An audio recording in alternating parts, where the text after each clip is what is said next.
mbow yu may mbow sa kaw doon sa lapataake ba benn xalaat politicien bu bandu la saña attaqué man sama yéene mooy baa doole bi ma nekkal ko gémmiñam noppam ak bëtam saa su ne may faacee mbébétam dàq mimétisme andi civisme heurte sa conscience ngir nga mën a demee ci bon sens man sama yéene mooy sama rap doon li jëlee ba peuple bi ci ñoonu ñàkk tàggat ko ba mu mën a dundee ci li mu ñàkk wan ko nu muy jëfee ba benn marchand d'illusion du ko mën a bluffé.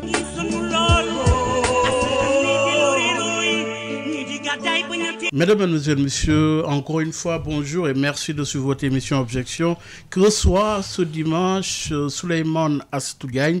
Il est docteur en sciences économiques, enseignant-chercheur à l'université Alioune Diop de Bambey. Merci Souleymane Astou Diagne d'avoir bien voulu accepter notre invitation. C'est un plaisir de vous accueillir dans ce studio. Merci beaucoup, Bahamar. Je vous remercie de m'avoir invité sur votre plateau de la structure Sud FM, une structure de référence. Je voulais rendre hommage en ces périodes difficiles, le doyen Babacar Touré, qui est un des pionniers en fait du pluralisme médiatique au Sénégal et qui, je pense qu'aujourd'hui doit être célébré comme exemple pour notre jeune génération. Et je ne pouvais pas venir ici sans pour autant faire ce clin d'œil à ce doyen et prier que Dieu l'accueille au paradis, ainsi que Mamles Camara et tous les autres grands qui ont beaucoup œuvré pour le pluralisme démocratique dans notre pays. Merci beaucoup Souleymane Astou Diagne. Alors, le prétexte, c'est le plan de redressement économique présenté par le Premier ministre Ousmane Sonko. Alors, première annonce, c'est 37 mesures, 5 677 milliards de francs CFA mobilisés en 3 ans. Quelle est votre première lecture suite à cette annonce? Alors, déjà, moi j'ai une question préjudicielle. Parce que depuis 16 à 17 mois, le plan de redressement économique et social présenté hier est le 4e document de planification issu en fait des laboratoires du gouvernement du Sénégal. La question que je me pose, qui est une question que M. Ousmane Sonko, en tant que chef du gouvernement, doit clarifier, c'est aujourd'hui quel est le document de référence des politiques économiques au Sénégal. Pourquoi? Ils nous ont présenté ce qu'on appelle l'agenda de transformation nationale, qui a été chiffré à 18 496 milliards, avec 26 objectifs, 4 axes, etc. J'y reviendrai pas. Vous parlez du plan de référence. Oui. 2050. 2050. Oui. Donc 18 496 milliards de chiffrage, avec tous les axes et les objectifs qui sont assignés à ce plan. Ça a été fait par le concours de M. Victor Ndiaye, qui pilote un cabinet très respectable au Sénégal. Donc ce document-là existe. Deuxième fois, le gouvernement nous a présenté également un document de planification de politique publique qui s'appelle le New Deal technologique, chiffré à 1105 milliards. Alors avec également ses objectifs, ses axes, etc. Troisième document de planification économique au Sénégal, ça s'appelle le document de programmation budgétaire et économique pluriannuel 2026-2029, qui chiffre en fait le programme de développement de notre pays à hauteur de 19 364 milliards, dont les 16 000 et quelques doivent être mobilisés de manière endogène. Alors, et compte tenu en fait de tout ça, Omar, si vous permettez, je souhaiterais demander une clarification. Est-ce qu'on est dans une logique d'addition de ces plans ou est-ce qu'on soustrait, est-ce qu'on multiplie? Ça, c'est tout le sens de ma question. Parce qu'un pays doit avoir une base de référence des politiques publiques.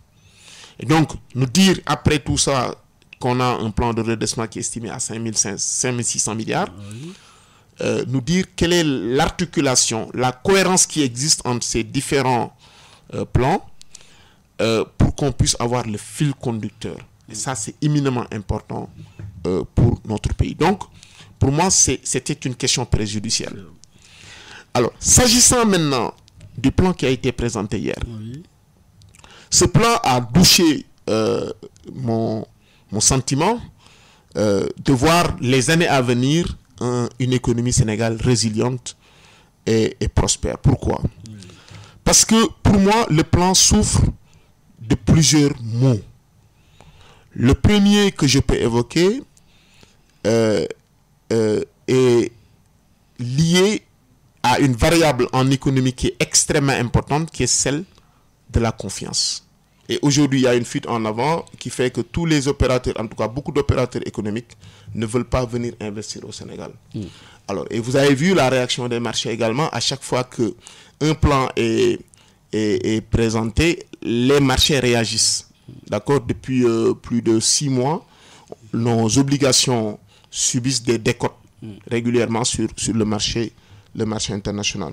Et également, il y a également une augmentation des taux d'intérêt sur lesquels on emprunte, qui aujourd'hui sont quasiment proches de 12%. Ça aussi, c'est un autre problème. Alors, maintenant, la situation économique dans laquelle nous sommes est extrêmement fragile.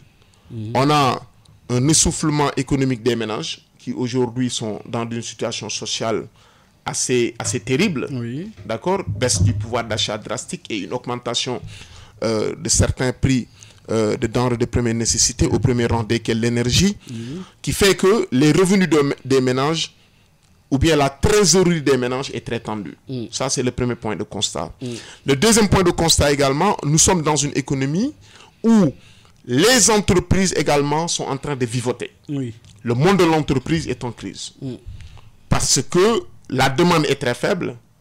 D'accord? La demande est très faible. Les perspectives économiques concernant la confiance que je viens de citer comme point de départ ne sont pas là.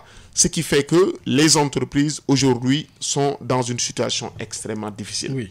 Alors maintenant, si vous prenez ce décor-là, vous voulez davantage, dans le plan de redressement économique, les fiscaliser à hauteur à des montants qui sont assez élevés, parce que le Premier ministre a dit que 90% des ressources vont être tirées de l'économie du Sénégal. Oui, ça c'est le financement. Le financement, mais le financement de l'État, c'est les impôts. Hein? L'État recouvre les impôts et les transforme en termes de financement. Donc, moi je pense que dans cette situation-là, les ménages et les entreprises ne peuvent pas supporter une fiscalisation supplémentaire. Parce que dans ce financement, il est recherché un coût de 33% plus élevé que celui prévu dans le document du programme budgétaire et économique pluriannuel. Oui, le Premier ministre l'a dit. Oui. Alors, c'est maintenant ça qui est recherché en termes de financement. Quelle appréciation? Oui, mais justement, c'est pourquoi je dis il y a un supplément de fiscalisation qui ne peut pas s'opérer dans une période où les ménages et les entreprises sont mal en point. C'est pas possible. C'est-à-dire, si tu le fais, tu dégrades la demande intérieure. Et quand la demande intérieure est dégradée, ce sont les entreprises qui vont s'écrouler parce que l'économie se trouve anémiée. C'est comme une personne anémiée. Et si on continue à exercer une pression fiscale, le malade va s'écrouler, va s'évanouir. Mais alors, il y a 3 chantiers. Il faut bien quand même situer un peu la méthodologie. 3 chantiers de financement. D'abord, la réduction maîtrisée de la dépense publique. Ensuite, il a parlé de la mobilisation des ressources domestiques et le financement endogène hors endettement. Hors endettement, oui. Oui, ça, ce sont les 3 chantiers de financement. Avez-vous l'impression que finalement, tel que décliné, vous paraît objectif et faisable? Non, mais ce n'est pas objectif. Je vous l'ai dit. Je vous donne 2 exemples. Le premier exemple, pour élément de contexte, est-ce que vous savez que l'État du Sénégal est l'État qui fiscalise le plus son économie dans l'espace UEMOA? Ah oui? Oui. On est, dans l'UEMOA, on est le pays qui a le taux de pression fiscale le plus élevé. Ça je m'en souviens d'ailleurs. Donc ça, c'est une chose. Deuxième chose, quand vous prenez la note de conjoncture économique de l'ANSD du dernier mois là, cette note nous montre qu'il y a un recul des activités de service de quasiment 15%. D'accord? Activités de service. Et nous sommes dans une économie où c'est le secteur tertiaire, les services, qui constitue le principal moteur. Et on observe un décrochage. D'accord? Alors, et donc ça montre que si on poursuit dans la logique d'avoir 33% de supplément par rapport à ce qu'indique le document de programmation budgétaire et économique pluriannuelle, ça ne sera pas possible parce que les ménages ne peuvent pas, les entreprises ne peuvent pas supporter cette fiscalité supplémentaire. C'est pas possible. Et le contexte aujourd'hui économique international va continuer à s'assombrir. Vous avez vu ce matin, Trump a déployé des navires, des sous-marins à côté de la Russie. Moi, j'ai été stupéfait le matin en apprenant cette nouvelle et je sais que ça aura des impacts économiques drastiques sur nos économies. Parce que le risque, l'incertitude augmente. Et après, vous savez, l'économie, les marchés ont commencé à réagir. Hein? Oui, oui. D'accord? Oui. Et donc, pour ce faire, l'économie du Sénégal doit également se doter d'instruments de couverture par rapport aux risques. Sinon, toute cette programmation risque de ne pas se réaliser. Il y a un minimum, mais il y a aussi quand même tout... Non. Oui. Ouais, non, mais attendez. Bayoumar, ce que je suis en train de vous dire, c'est quelque chose que je connais très bien. Oui. Dans une économie, il y a des risques conventionnels, il y a des risques non conventionnels. Ça a été tenu en compte quand même. Non, attendez, non. Oui. Ils n'ont pas décliné. Les risques conventionnels, souvent, c'est des risques que nos États prennent en compte. C'est quoi? C'est, par exemple, la variation du prix du pétrole, d'accord, ou du prix des matières premières. Ça, on sait à peu près se couvrir par rapport à ça. Mais les risques non conventionnels, qui est le risque, par exemple, de guerre, ou bien le risque lié au commerce international, ou les risques climatiques, inondations, ou intempéries, élévation du niveau des mers, ces risques-là peuvent perturber toute la programmation financière de l'État. Vous avez vu à Tambacounda, il y a eu des inondations. D'accord? L'année passée, c'était à Bakel. Alors, on n'est pas encore au bout de l'hivernage. Des risques peuvent survenir. Et on annonce dans certaines régions du Sénégal des famines. D'accord? Alors, donc, tout ceci doit être intégré dans la logique de planification. Parce qu'un État qui ne se dote pas de mécanismes de couverture par rapport à des risques non conventionnels, pour moi, est un État qui ne sait pas dérouler une politique économique. Et donc, pour clôturer sur le plan, je pense que le plan n'est pas réaliste. N'est pas réaliste. Et il y a 2 à 3 limites que j'ai également relevées comme limites dans le plan. Quelles sont ses forces et ses faiblesses? Pour moi, la force, c'est l'ambition de présenter ce que l'on veut faire. Pour moi, M. Ousmane Sonko a montré qu'il veut, par l'outil fiscal, un dispositif fiscal, financer son ambition. Ça, c'est une force. Au moins, il a le mérite d'être clair. D'accord? Alors, ces points faibles, pour moi, c'est le fait que le plan n'intègre pas la dimension horizontale du développement du Sénégal. La dimension horizontale, c'est l'aspect du développement qui est détenu par les collectivités territoriales. Ça n'existe pas dans le plan. Aujourd'hui, on sait que le maillon faible de notre dispositif ou bien de nos plans de développement, c'est la non prise en compte des collectivités locales dans le développement de notre pays. Et d'ailleurs, quand tu regardes les documents, le budget du Sénégal, les montants qui sont dédiés au fonds de concours, au fonds de dotation des collectivités locales, ne représentent pas 1 à 2% du budget global. Sur 557 communes, quand vous allez à Bargny, où je suis originaire, ou bien vous allez à Diaoubé, ou bien vous allez à Mbour, à Kaye, etc. Mais c'est des communes qui n'ont rien du tout. Il n'y a aucune infrastructure. Mais faudrait-il d'abord commencer par comprendre dans quel contexte nous sommes?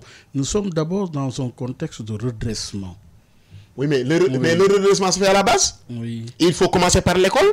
Si on veut redresser, il faut commencer par l'école, il faut commencer par la base. Et la base, c'est les communes. D'accord? Mais cette logique-là est absente. Et d'ailleurs, ça, c'est une critique que je formule toujours par rapport à l'élite sénégalaise. C'est des gens qui pensent que le développement doit avoir une logique verticale. C'est-à-dire, on part de l'État central pour injecter des ressources qui vont aller vers la base. Ça, pour moi, c'est pas conforme à ce que je pense être juste pour développer nos communes. Je pense qu'on doit appuyer substantiellement nos communes sur le budget central, avoir également des contrats de performance avec ces communes, d'accord, avec une planification dont l'État va surveiller l'exécution pour que les collectivités locales puissent développer en leur sein des économies locales. Mais faudrait-il d'abord commencer par redresser notre déficit budgétaire, non? Oui, mais attendez. C'était déjà ça le début, non? Mais oui. Encore une fois, dans le document, ils disent que le déficit budgétaire sera en dessous des 3% en 2027. Oui. Ça aussi, quand même, il faut dire que ce ne sera pas possible. Ah oui? Mais attendez, mais vous aussi. Mais attendez. 3% du déficit, déjà, moi, j'ai deux problèmes. Conformément aux normes de l'UEMOA. Pour moi, les normes de l'UEMOA, il faut les mettre de côté. Pour l'instant. Moi, c'est ma conception. Oui. Pour moi, on a toujours fait preuve de paresse dans la définition des indicateurs de performance de nos économies et de la régulation, ou bien de la surveillance multilatérale. Je pense qu'on doit se doter de nos propres instruments. Ça, ce sont des indicateurs qui sont issus du traité de Maastricht de 92. Donc ça aussi, j'invite le Premier ministre Ousmane Sonko, par rapport au leadership du Sénégal, de poser toutes ces questions-là au sein de l'UEMOA. Des études ont montré, des économistes ont montré que l'application de ces indicateurs macroéconomiques issus du traité de Maastricht, qui sont appliqués dans l'espace CEDEAO, dans l'espace UEMOA, ont un caractère récessif pour nos économies. C'est un masque qui empêche à nos économies de pouvoir se développer. On ne va pas sortir du sujet. Donc ça c'est une remarque. Maintenant, de dire que à partir de 2027, on sera sous la barre des 3% du PIB. Pour moi, pourquoi ce n'est pas réaliste? Parce qu'aujourd'hui, si vous prenez le niveau d'endettement du Sénégal, on est à 119% du PIB. Oui. La moitié du budget du Sénégal est emprunté. D'accord? Ce qui veut dire que sur les 3 prochaines années, l'État du Sénégal ne doit pas emprunter un seul franc. Si on veut que le déficit soit sous la barre des 3%. Les 3 prochaines années, on ne doit plus s'endetter. Ça, c'est la première mesure à prendre. La deuxième mesure à prendre, c'est qu'il faut réduire les dépenses publiques, le train de vie de l'État. Il faut également rationaliser les actifs de l'État pour dégager suffisamment de ressources pour combler le niveau du déficit. Ça, moi, je pense que l'État du Sénégal ne peut pas le faire parce que cette contrainte est extrêmement forte. Et s'ils le font... Vous empêchez un État d'être audacieux? Non, c'est pas une histoire d'audace. Hein. C'est pas une histoire d'audace. Moi, je n'ai rien contre les déficits. Hein. Moi, en tant qu'économiste, les déficits ne me gênent pas. Moi, dès l'instant que Ousmane Sonko veut financer la santé, l'éducation, les technologies... Mais un déficit à 11% pose problème quand même. Oui, mais ça pose problème, c'est vrai. Oui. Ça je le concède. Un déficit de 11% pose problème. Mais je le concède. Mais pour moi, est-ce qu'on doit respecter des critères qui nous maintiennent dans des situations de sous-emploi et de précarité? Ou est-ce qu'on doit également oser, comme tu parles de oser, ou d'audace, est-ce qu'on doit avoir l'audace de dire que cet habit-là ne nous convient plus? On s'en démarque pour baliser de nouveaux mécanismes de régulation de nos économies. C'est clair. Oui. Ça c'est une option. Oui. Et ça, le leadership du Sénégal le permet. Mais moi, je pense que vouloir arriver à 3% en 2027, ce n'est pas possible. Ce que cela va demander comme sacrifice, ce que cela va demander comme ressources, l'État du Sénégal n'est pas en mesure de le faire. Alors, oui, maintenant, avez-vous l'impression que peut-on redresser une économie sans austérité tout en augmentant les dépenses sociales? Parce que c'est le cas aujourd'hui. Oui, mais ça, je reviens sur un aspect que je n'ai pas développé ici, concernant le plan. Vous savez, hier, peut-être ça ne vous a pas échappé, hein, parce que vous êtes un journaliste chevronné. Le président de la République, Bassirou Diomaye Faye, a dit dans son allocution que ce plan est une réponse adressée au Fonds monétaire. Vous l'avez entendu cette phrase? Oui. Il a dit ce plan est une réponse adressée au Fonds monétaire. Bon. Donc ça veut dire que quelque part, on a de la part de nos autorités une volonté de s'aligner sur le référentiel du Fonds monétaire. Parce que, vu qu'ils avaient annoncé 7 milliards d'euros de dettes cachées, le Fonds monétaire a ajourné tous les décaissements avec l'État du Sénégal et demandé à ce qu'on lui démontre la manière dont ça s'est fait. Et c'est à cet effet que un cabinet de la place est missionné pour faire l'audit de la dette publique et dire concrètement qu'est-ce qui s'est passé et mettre en place des mécanismes qui nous permettraient que ça ne se reproduise plus. Oui. D'accord? Pour moi, le fait de dire que ce plan est une réponse adressée au Fonds monétaire, pour moi, c'est quasiment une capitulation. Parce que ce que le Fonds monétaire veut, c'est qu'on supprime les subventions. Ça, depuis le président Abdoulaye Wade, le Fonds monétaire ne fait que le réitérer. Mais l'État n'a jamais accepté cela. Mais je pense qu'ils vont l'accepter. Ah oui? Ah oui, parce Vous en que... êtes sûr? Mais je ne le crois pas. Au nom de quoi? Mais Ousmane Parce Sonko... qu'Ousmane Sonko a dit clairement que de toute façon, ils ne sont pas là pour accepter toutes les conditions. Oui, mais ça, il le dit. Il l'a dit hier, moi je l'ai entendu. Oui. Mais il dit une chose et son contraire. Il dit qu'il y aura ciblage. Il dit que tout le monde ne peut pas bénéficier de la subvention. Oui. Alors ça, c'est la porte ouverte après qu'on nous tienne un autre discours pour annuler toutes les subventions sur l'énergie. Oui, mais ce n'est pas encore le cas. Oui, mais c'est pas. Mais le fait également qu'il ait signifié qu'il y aura ciblage, ça ouvre la voie à une possibilité que toutes les subventions soient éliminées. Ça Pas toutes, c'est pas possible. Pas toutes. Non, attendez. Le Fonds monétaire, Oui. parce que eux, en réalité, les autorités du Sénégal veulent obtenir les 1,8 milliard de dollars que le Fonds monétaire devrait nous verser depuis le mois de juillet passé. Pas n'importe comment. Et Non, moi je pense que ce plan a été fait quelque part pour s'attirer les bonnes grâces du Fonds monétaire. Parce qu'en septembre, je crois, il y aura un conseil d'administration. Et le conseil d'administration du Fonds monétaire est très mécontent du Sénégal. Parce qu'ils n'ont pas compris, surtout les agents qui étaient ici, qu'ils ne puissent pas constater qu'il y avait une dette qui était cachée à cette ampleur. Et qui a faussé, en fait, toutes les statistiques économiques et financières du Sénégal. Ils n'ont qu'à s'en prendre à eux-mêmes. Oui, mais bon, vous savez, ça, c'est un autre problème. Mais moi, je pense qu'ils veulent bénéficier de ce décaissement. C'est pourquoi ils font ce plan pour s'attirer les bonnes grâces du Fonds monétaire. Et enfin, dernier point qui me paraît être une faiblesse par rapport au plan. Le premier secteur aujourd'hui dans notre économie, c'est le secteur informel. Oui. Vous savez que 9 salariés sur 10 au Sénégal sont dans le secteur informel. Mais le plan, dans son articulation, ne tient pas en compte du secteur informel. C'est pas, en tout cas, la teneur est très faible. Et ce secteur informel-là, c'est là où se trouve l'essentiel des Sénégalais. Et donc, on ne peut pas développer une économie sans pour autant, dans un plan pareil, indiquer les voies et moyens pour permettre à ce que le secteur informel puisse davantage se développer. Ça, pour moi, c'est une hérésie parce que 9 salariés sur 10 sont dans le secteur informel. Et le secteur informel contribue à plus de 80% du PIB du Sénégal. Ça n'a pas assez. Ça ne transparaît pas assez. Oui. Et pour moi, ça, c'est une faiblesse majeure. Ok, donc pour vous, en parlant des partenaires comme le FMI et la Banque mondiale, vous voulez dire que l'État du Sénégal n'a pas de marge de manœuvre mais ça, vis-à-vis même du FMI et de la Banque mondiale. Mais ils n'ont pas de marge de manœuvre vis-à-vis du Fonds monétaire de la Banque mondiale. Vous savez, moi je suis réaliste. Hein. Le ministre de l'économie, c'est un ancien du Fonds monétaire. D'accord? Bon, vous savez, la croyance à l'idéologie du mainstream, c'est-à-dire le courant dominant, le libéralisme en économie. Abdourahmane Sarr est l'un des plus grands défenseurs. Vous avez également un autre, le ministre d'État en charge de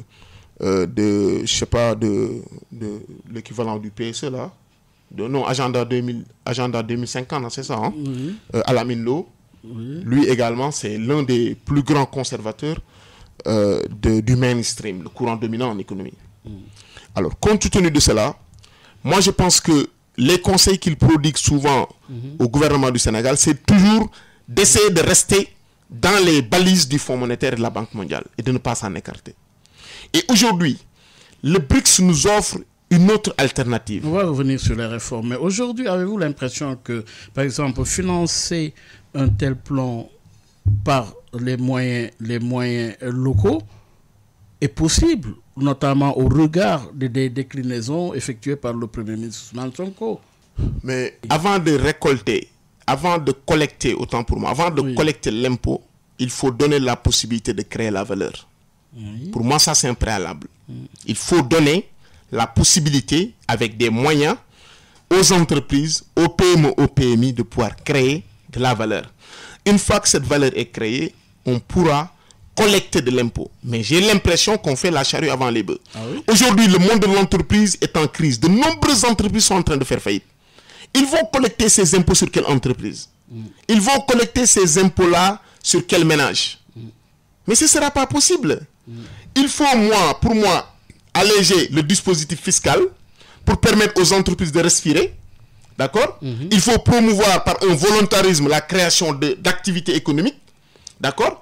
Maintenant, une fois que le niveau d'activité est à un certain niveau, là, on peut maintenant prévoir une fiscalisation. Pour moi, c'est plus logique que de vouloir s'aligner uniquement, parce que c'est le Fonds monétaire qui demande à ce que les impôts soient relevés. Hein? C'est eux également qui demandent à ce que les subventions soient levées. Enfin, qu'on ne se gêne pas de le dire. Ça, le Fonds monétaire l'a dit depuis le président Abdoulaye Wade jusqu'à aujourd'hui.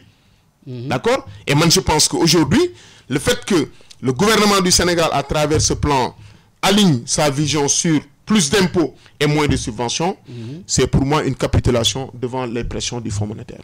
Alors, pour ce qui est des ressources domestiques, 2111 milliards de francs CFA recherchés. Il faut comprendre que ces ressources seront issues du numérique, du foncier et de nouvelles redevances pour soutenir le redressement. Mais l'épargne nationale est très faible, Oumar. Aujourd'hui, vous savez, je vous ai dit tout à l'heure que les ménages ont un problème de pouvoir d'achat. On dit aux étudiants en économie, en première année, que l'épargne, c'est la partie du revenu qui n'est pas consommée. Donc, si votre revenu ne suffit pas à couvrir votre consommation, vous ne pourriez pas épargner. Ce qui est le cas pour des millions de Sénégalais. D'accord? On a des Sénégalais qui ont en moyenne un salaire moyen au Sénégal, ça tourne vers 106 000, un truc comme ça. Et donc, au regard du niveau de vie qui est très élevé au Sénégal, à la pression sociale, le niveau d'épargne est relativement faible. Je crois qu'on est vers 12% de taux d'épargne. D'accord? Alors que dans les pays émergents, le taux d'épargne dépasse les 35%. Entre 25 et 35%. Alors, et donc, ça veut dire que la mobilisation des ressources intérieures sera problématique parce que les Sénégalais n'ont pas de l'argent à mettre de côté. D'accord? Qui pourrait servir à peut-être épargner dans le cadre d'achat d'obligations ou de titres émis par l'État et qui pourra être utilisé comme investissement dans des projets comme le plan de redressement économique et social. Pour rappeler que vous suivez votre émission Objection que reçoit Souleymane Astou Diagne, il est docteur en sciences et économie, il est également enseignant-chercheur à l'université Alioune Diop de Bambey. Alors, oui, docteur, il y a aussi au niveau des réformes structurelles et de la souveraineté en question, une question notamment, avez-vous l'impression que le plan fait souvent référence à la souveraineté économique? Que recouvre ce concept dans le contexte sénégalais actuel? Ça, c'est une bonne question. On parle de souverainisme actuellement sous nos cieux. Je rappelle que la souveraineté, on parle de souveraineté économique, souveraineté politique, mais c'est une notion qui est très proche du droit que de l'économie. La souveraineté, c'est une notion qui est très proche du droit que de l'économie. Et d'ailleurs, on parle de souveraineté politique et souveraineté économique. Sur le plan économique. Sur le plan économique, la souveraineté veut dire avoir les ambitions de satisfaire les besoins des nationaux dans une large mesure sans pour autant recourir à l'étranger. Et je vous dis que la souveraineté la plus importante, c'est la souveraineté politique. C'est la souveraineté politique qui guide la souveraineté économique. Mais, il y a un mais. Le mais veut dire que la souveraineté politique tire sa source de la puissance économique des nationaux. C'est-à-dire, si dans un pays, on a des entreprises, on a un système économique qui est assez fort, ça a forcément impact sur la puissance politique. Parce qu'on aura les moyens de se prémunir des agissements des étrangers ou des puissances étrangères. Et l'État pourra prendre souverainement des décisions sur le plan politique. Alors, de ce point de vue, le plan annonce-t-il des ruptures claires avec le modèle extractiviste, oui, et rentier, de ce point de vue? Bon, je ne sais pas, est-ce que le plan annonce une rupture? En tout cas, il parle de ressources endogènes. Oui. Mais pour produire, il faut au moins avoir un cadre favorable. Et ce cadre favorable n'est pas, à mon sens, n'est pas au rendez-vous, à mon sens, dans ce plan. Parce que maintenant, moi, je pense que la principale crainte, c'est beaucoup d'entreprises vont maintenant s'exiler. Hein? Ah oui? Ah oui, parce que les entrepreneurs n'aiment pas le fisc.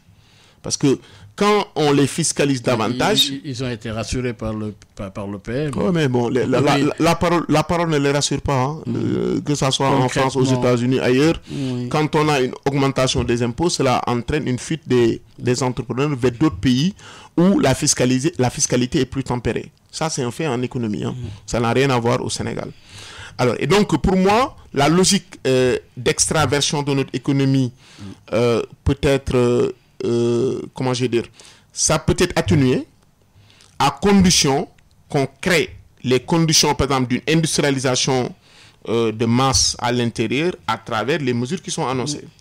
Mais aujourd'hui, le problème de notre industrialisation également, tout le monde le sait, c'est une industrialisation qui n'est pas orientée vers des produits de consommation de masse. C'est pas encore relancé. C'est pas encore relancé. Oui. Alors, oui. Et donc, pour moi, il faut attendre en tout cas de voir. Mais ce qui est annoncé, moi, ne me rassure pas, personnellement. Est-ce que ça ne peut pas rompre également avec les rentiers? Bon, qu'est-ce que vous appelez par rentier? Ça, je pose la question. Parce que les rentiers, on peut en avoir beaucoup de compréhension, hein, beaucoup d'interprétation. Mais moi, je pense que nous sommes dans une situation d'un état gendarme. C'est l'impression que j'ai. Maintenant, tout le monde marche sur des œufs parce que pour la moindre infraction, vous pouvez vous retrouver de l'autre côté. Bon, c'est d'ailleurs ce qui fait qu'il n'y a pas de confiance. Parce que en économie, les acteurs ont besoin d'une certaine souplesse dans les règles. Et de risque aussi. Oui, non, il y a le risque. Ça, c'est un aspect qu'on pourra évoquer sur le plan de notre mindset. Les Sénégalais n'aiment pas le risque. C'est pourquoi ils investissent tous dans l'immobilier. Hein. Immobilier, faire un bâtiment, le louer, avoir ses revenus locatifs mensuels. La vie s'arrête là. Mais allez, par exemple, trouver des terres, faire une exploitation agricole à grande échelle, avec tout le risque que cela comporte, souvent les Sénégalais ne sont pas capables de le faire. C'est les étrangers qui le font. Et après, on crie partout sous les toits que les étrangers viennent dans nos pays, ils font ceci, ils font cela. Et pourtant, le marché était là. Le marché le plus éloquent, c'était le cas de Auchan. Le marché de la grande distribution. Auchan a senti que le marché était là. Était vidé pratiquement de ses acteurs. Oui, mais personne n'a osé investir. Et pourtant, Dieu sait qu'on a des gens qui ont aujourd'hui la capacité financière de faire des investissements de cette nature. Ils ne l'ont pas fait. Maintenant, il suffit que Auchan s'implante, les Sénégalais commencent à râler. Oui, les Français sont revenus, ils veulent prendre ceci, ils veulent prendre cela. Et on commence même dans les manifestations à brûler les magasins Auchan. Et ça, pour moi, c'est le mal sénégalais. Et alors, les Sénégalais n'aiment pas le risque. Le risque, mais vous avez parlé également des craintes à éviter de ce point de vue. Faut-il aller jusqu'à craindre des résistances internes? Je parlais au niveau administratif, dans le secteur privé multinational, face à certaines réformes annoncées. Oui, il y a, pour toute réforme, il y a toujours des réticences. Ça, je pense que sur le plan du management, il faudra avoir une stratégie pour faire accepter que certaines mesures issues du plan puissent être transposées, ou en tout cas implémentées. Si ce n'est pas le cas, la réforme risque d'échouer. Parce que souvent, les acteurs n'aiment pas le changement. Ils n'aiment pas le changement. Et donc, il faut avoir une pédagogie. Il faut avoir également un leadership. Et de la méthode. De la méthode, mais également avoir une grille de sanctions positives comme négatives pour permettre à tout le monde de marcher au même rythme. Pour moi, ça c'est fondamental si on veut réussir le plan. Et d'ailleurs, j'ai fait une proposition, vous savez, pour des réformes qui concernent aujourd'hui l'administration, je pense qu'il faut aider en fait l'administration à acquérir des talents. Notre administration telle qu'elle est configurée actuellement pose problème. Il faut aider à ce que des profils qui sont un peu rares, comme je peux le dire comme ça, qui sont soit dans la diaspora ou au Sénégal, qui puissent avoir la possibilité de manager des structures publiques et de pouvoir imposer un mindset, une méthodologie et un état d'esprit qui permettrait à l'État de pouvoir avancer. Alors, dernière thématique pour rappeler que vous suivez Objection avec Dr Souleymane Astou Diagne. Oui, docteur, parlons dans la dernière thématique de la croissance de l'emploi, mais également de la redistribution. Avez-vous l'impression que ce plan peut effectivement relancer une croissance inclusive? Quels seraient, selon vous, les leviers principaux? Mais le plan ne donne pas de levier. Déjà, Omar, il n'y a pas de levier dans le plan. Le plan, c'est uniquement une fiscalisation de l'économie qui est annoncée. Oui. Alors, maintenant, nous sommes aujourd'hui dans une période économique qui est très difficile. Le chômage des jeunes fait des ravages dans nos communes. Nous sommes également dans une période où le pouvoir d'achat est très faible. Les Sénégalais vivotent. Alors, un plan de relance, pour moi, doit s'appuyer sur des secteurs moteurs. Pour moi, le premier secteur moteur, c'est le secteur primaire. Parce que quand un enfant commence à marcher, il faut qu'il le fasse de manière ordonnée. L'enfant ne peut pas du berceau se lever et courir. C'est pas possible.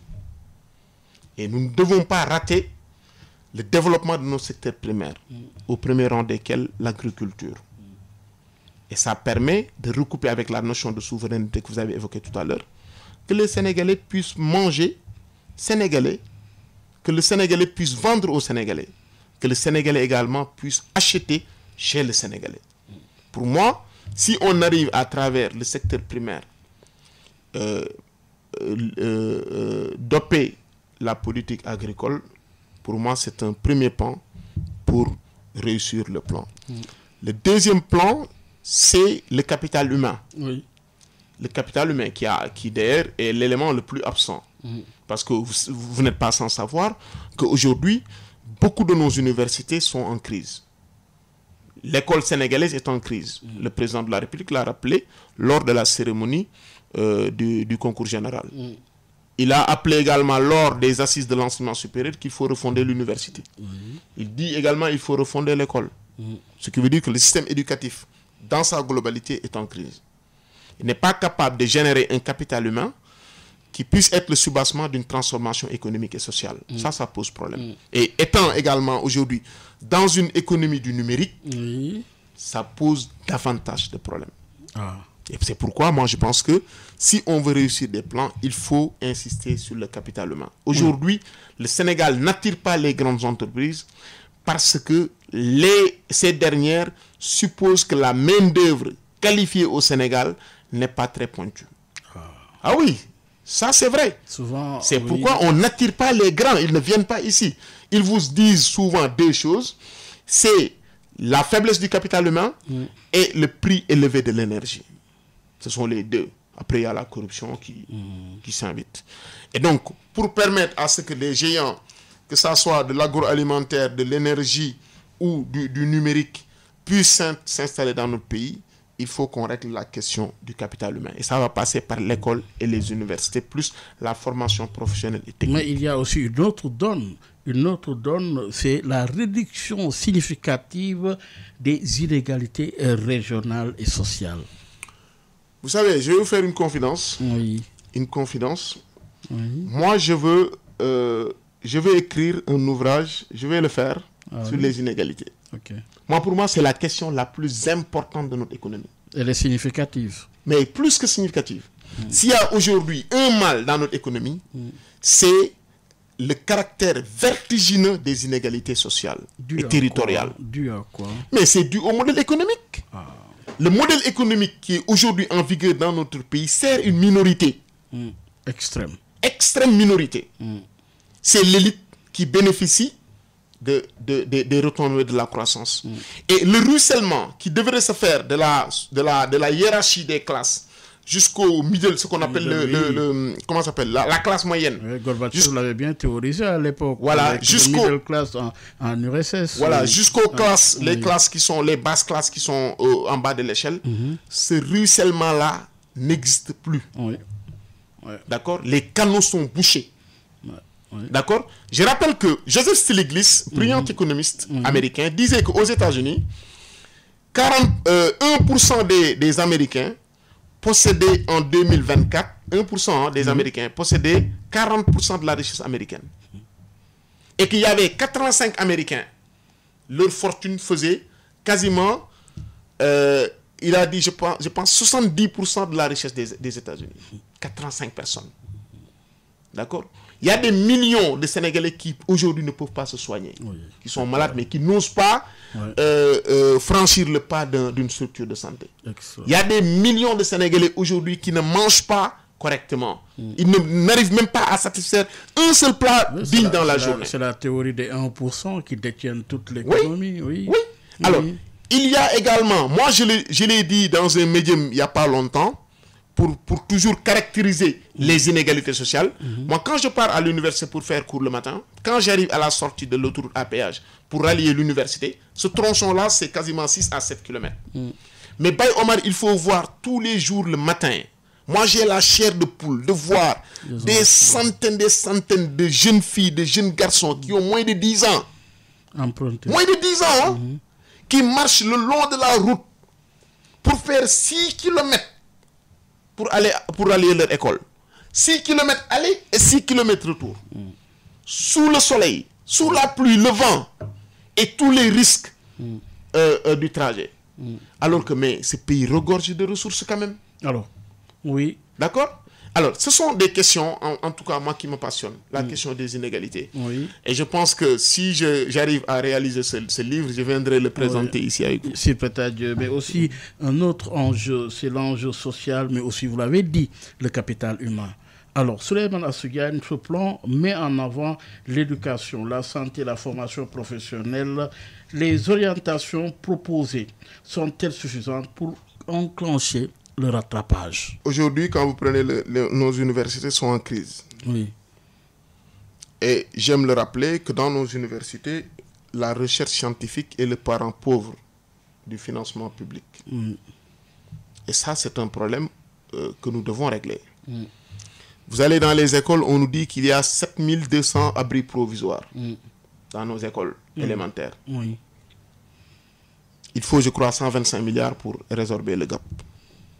Beaucoup de nos écoles n'ont pas des infrastructures classiques, basiques, qui permettent à des millions de jeunes Sénégalais qui les fréquentent d'avoir un tant soit peu de dignité. Alors, pour moi, si on veut régler le rattrapage, il faut déjà redimensionner l'école. Bargny, qui n'est pas loin de Dakar, quand vous allez dans les écoles à Bargny, vous saurez que il reste beaucoup d'efforts de la part de l'État du Sénégal pour rehausser un peu le niveau de l'éducation. Parce que nos écoles sont des endroits sinistrés. Et on ne peut pas concevoir l'esprit de demain du Sénégal dans ces endroits sinistrés. Dans de tels endroits. C'est pas possible. Un esprit sain dans un corps sain, mais dans un environnement également sain. Alors, et donc, c'est pourquoi moi je pense il faut une évaluation exhaustive de l'investissement lié aux infrastructures scolaires, académiques, pédagogiques et universitaires pour pouvoir redimensionner notre école à un niveau qui est acceptable. Maintenant, après vient tout ce qui est formation des enseignants, d'accord, formation des universitaires et surtout la formation technique et professionnelle. Vous savez, Baye Omar, le taux de décrochage aujourd'hui dans l'élémentaire est très élevé. Et c'est dû à la pression sociale, des inégalités dont on a fait état aujourd'hui. Mais ces jeunes que le système scolaire laisse sur le carreau, on ne sait pas ce qu'ils deviennent.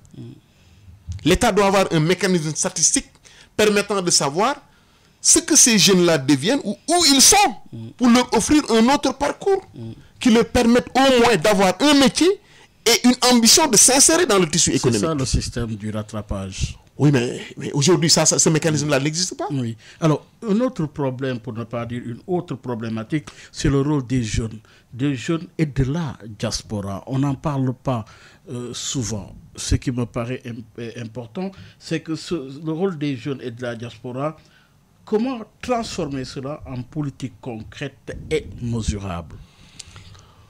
Alors, les jeunes représentent aujourd'hui 76% de la population du Sénégal. La diaspora également. La diaspora, c'est 10%. Oui. C'est 10% du PIB du Sénégal. Oui. Maintenant, d'accord, comment justement trouver une politique concrète et mesurable pour ces catégories? Oui, moi je pense que les jeunes constituent aujourd'hui le bien le plus précieux que possède l'État du Sénégal, cette jeunesse.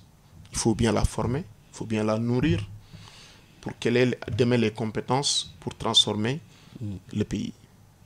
La diaspora également, c'est 10% du PIB qu'ils envoient régulièrement au Sénégal, mais ces envois ne s'orientent pas vers les secteurs productifs. C'est l'alimentation, c'est la scolarité, l'éducation, c'est la santé. Oui. Après l'immobilier. Oh. Alors maintenant, comment faire pour que jeunes et diaspora cumulés conjugués puissent permettre à l'État du Sénégal de pouvoir en tirer le meilleur du profit? Je pense qu'il faut des instruments. Alors, Souleymane Assoudjiagne, 3 questions. Alors, on va les sérier. D'abord, les risques politiques, sociaux ou macroéconomiques liés à la mise en œuvre de ce plan. Ensuite, vous allez développer le redressement. Peut-on redresser une économie sans consensus fort avec le secteur privé et la société civile? Troisième question, que penser de la temporalité du plan? Peut-on en attendre des résultats visibles à court terme?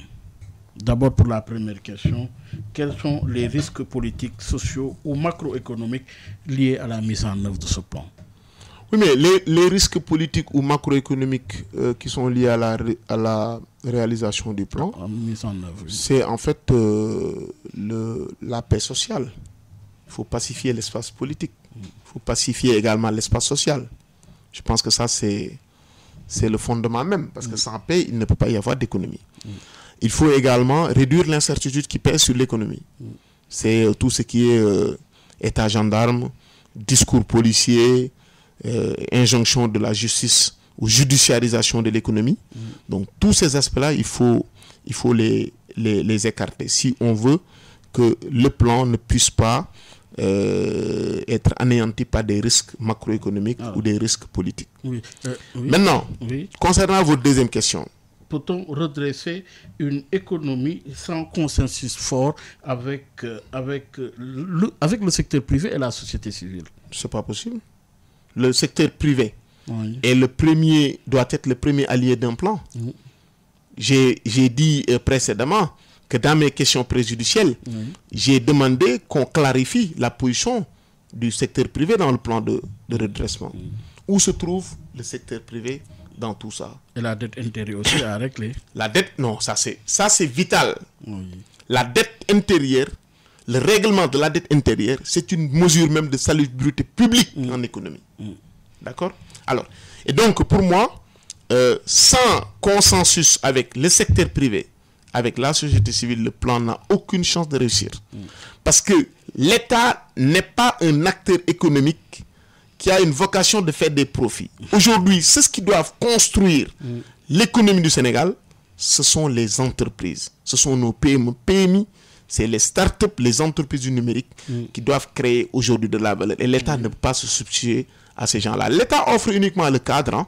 Maintenant, l'expression économique est laissée aux acteurs économiques que sont la société civile, les entreprises, le secteur privé et la société civile. Dernière question à notre invité Souleymane Assoudjiagne, c'est que penser de la temporalité du plan? Peut-on en attendre des résultats dans le court terme? Non, dans le court terme, je ne pense pas. Je ne pense pas parce que déjà, ils ont dit que le plan n'est pas encore achevé. Ils ont dit qu'il y a des mesures qui sont encore à évaluer. Ce qui veut dire que déjà, ce n'est pas encore prêt. Et moi, j'aurais souhaité qu'ils attendent que tout ça soit prêt pour venir le présenter. C'est le même coup qu'ils nous ont fait avec également l'agenda 2050. Ils ont dit que c'était encore provisoire. Donc, si c'est encore provisoire, qu'on nous dise quand est-ce que ça entre en maturation pour être appliqué. Et c'est la raison pour laquelle ma question préjudicielle liée à la clarification des différents documents de planification économique demeure une urgence. Merci beaucoup, Souleymane Assou Diagne. Merci beaucoup, Baye Oumar. Et également, je profite de l'occasion pour saluer les auditeurs qui nous écoutent de Bargny. Oui. Et également tous vos éditeurs qui sont au Sénégal et dans le monde. Merci de l'invitation. Mesdames, Messieurs, merci de nous avoir suivis. Rendez-vous dimanche prochain avec notre invité. Excellente suite sur la 98.5. Gardez l'écoute. Dans une poignée de secondes, place à El Hadji Malick Ndiaye et son invité. C'est dans le cadre de Janobi. Au revoir. mbow yu may mbow sa kaw doon sa lapataake ba benn xalaat politicien bu bandu la saña attaqué man sama yéene mooy baa doole bi ma nekkal ko gémmiñam noppam ak bëtam saa su ne may faacee mbébétam dàq mimétisme andi civisme heurte sa conscience ngir nga mën a demee ci bon sens man sama yéene mooy sama rap doon li jëlee baa peuple bi si ñoonu ñàkk tàggat ko ba mu mën a dundee si li mu ñàkk wan ko nu muy jëfee ba benn marchand d'illusion du ko mën a bluffé